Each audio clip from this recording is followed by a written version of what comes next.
Welcome back. So if you are feeling stressed about your finances, you are certainly not alone. A staggering 70% of South Africans are right there with you, according to a brand new survey. The fourth annual Money Stress Tracker conducted by DebtBusters reveals the heavy toll that financial anxiety is taking on our lives, affecting our health and our relationships at home and our performance at work. The report also highlights a significant gender gap, with women consistently reporting higher levels of stress than their male counterparts. To unpack some of these findings, we are now joined by Benay Sager, who is the executive head of DebtBusters. A very good morning. Thank you so much for making time for us this morning. There has been a drop compared to last year, but it's still significantly high at 70%. Yeah, we take any drop we can get at this point. I think we are, as you say, it's going from 75% of the population saying they're financially stressed or anxious to 70%. It may sound like a small drop, but actually it's quite significant, because I think it also enables us to create a bit more space to think about the future, not just the short-term things. But at the same time, we still think it's quite elevated, and it is affecting other parts of life, as you said, particularly our home life.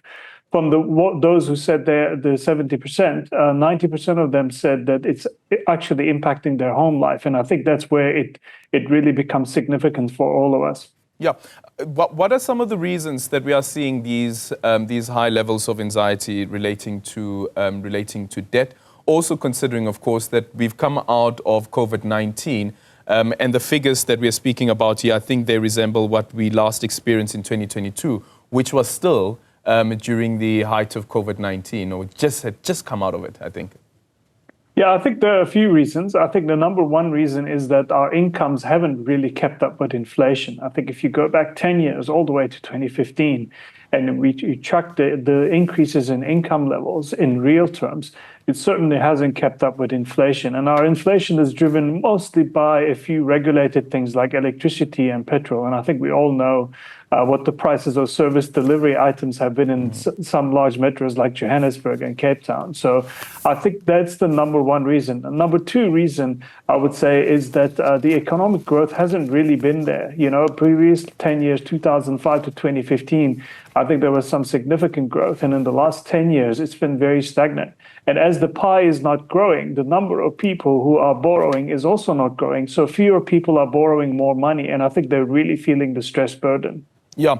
Then speak to us about the comparisons, looking at the different provinces. The Western Cape saying that they're mostly concerned, surpassing Gauteng, which reported most money stress in 2024. Yeah, we know... we buy things because other people buy things. And in metros, we buy more things because there are more people.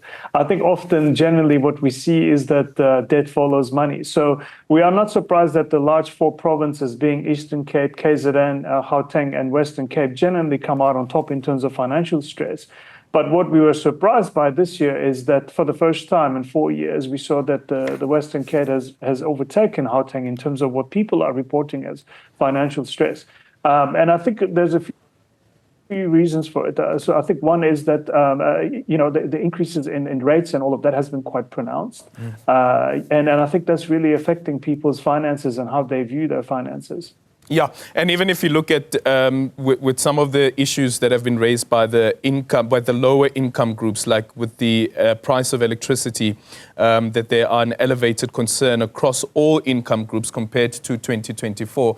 Earlier on, we had a conversation as well with the minister expressing his dissatisfaction somewhat with the high prices of electricity. So what we are seeing, that even with the basic services as well, some people are struggling to keep up. The Tembisa protest recently, for me, is also an indication of that. Absolutely. Yeah, I think what we're seeing is that for the same amount of service, for the same unit of electricity, we've been paying a lot more, often more than double over the last several years. And I think people are right in questioning whether that's going to be sustainable. We're certainly seeing that playing a big factor compared to the previous years. Yeah. And then looking at the gendered element of these results as well. And I guess for some people, maybe it comes as no surprise that when we look at the demographic that feels that it's more burdened, it is actually women. Almost 3 out of 4 female respondents say that they suffered from financial stress. This has been the consistent theme for the last 4 years we ran the survey. Women report higher levels of financial anxiety and stress. And I think this has to do with we rely a lot on our women in South Africa to be the heads of households, to run the house, to be the homemakers, but also be professionals and, mothers and daughters and sisters. There's a lot going on. And I think they're always trying to make sure everyone around them is well catered for. That definitely creates a lot more anxiety and stress. Mm-hmm. But what does that then do to the family unit and the ability of the family to still remain together during financial stress? Because sometimes, when somebody loses a job or even there is a significant cut in their salary, that obviously has an impact on how the household operates. Yeah, I think from a psychological perspective, what we're trying to convey is it's important to be aware of these things. It's important to be aware that this is how we are wired. We can't really change how we are wired. I'm wired as a man, and for women, it's the same way. But I think being aware of the tendencies as a family unit and being around each other and actually supporting each other, we've seen a lot of people actually doing, income supplementing activities. We ask people what they're doing, and a lot of people are selling things, generating online content to make money, trading and small items. I think it's important to be aware for the household.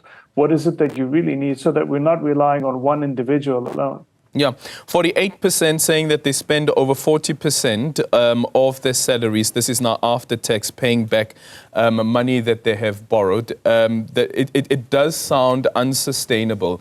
But what's a healthy ratio, would you say? Yeah, so I think our danger zone is always, we say people should not spend ideally more than 30% of their take-home pay in repaying debt. I think it's a simple message. But of course, things happen and get above 40% is very much a danger zone. What we would say is we all need credit. So credit is not a bad thing.